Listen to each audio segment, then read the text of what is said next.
લોકોને તમારા હકથી વંચિત રાખ્યા છે. તમે જે પરિસ્થિતિમાં જીવી રહ્યા છો એ પરિસ્થિતિમાં તમને લોકોને મારી નાખવા માંગે છે. અને મને આ સરપંચ સાહેબ અહીંયાથી શું કામ ભગાડવા માંગે છે જાણો છો તમે? તમે જાણી જ ના શકો કે અત્યાર સુધી સરકારશ્રી તરફથી તમારા અને ગામના વિકાસ માટે કેટલું ભંડોળ આપવામાં આવે છે.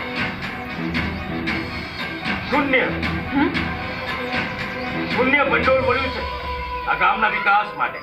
મેડમ, આપણે ખબર નથી આ ગામમાં આ વિકાસ માટે ભંડોળ લાવવા માટે મેં કેટલા ધક્કા ખાધા છે, કેટલા ચપ્પલો ઘસી નાખ્યા છે, પણ સરકાર તરફથી આ ગામના વિકાસ માટે બિલકુલ ભંડોળ મળ્યું નથી. શૂન્ય. અને મેડમ, આ લોકો જે કંઈ પણ આજે સુવિધા ભોગવી રહ્યા છે એ તમામ સુવિધા મેં મારા ખર્ચે કરી છે. હા, મેં મારા ખર્ચે આ ગામ લોકોની સેવા કરી છે. વિશ્વાસ નથી આવતો? પૂછી લો. બોલો, પૂછો.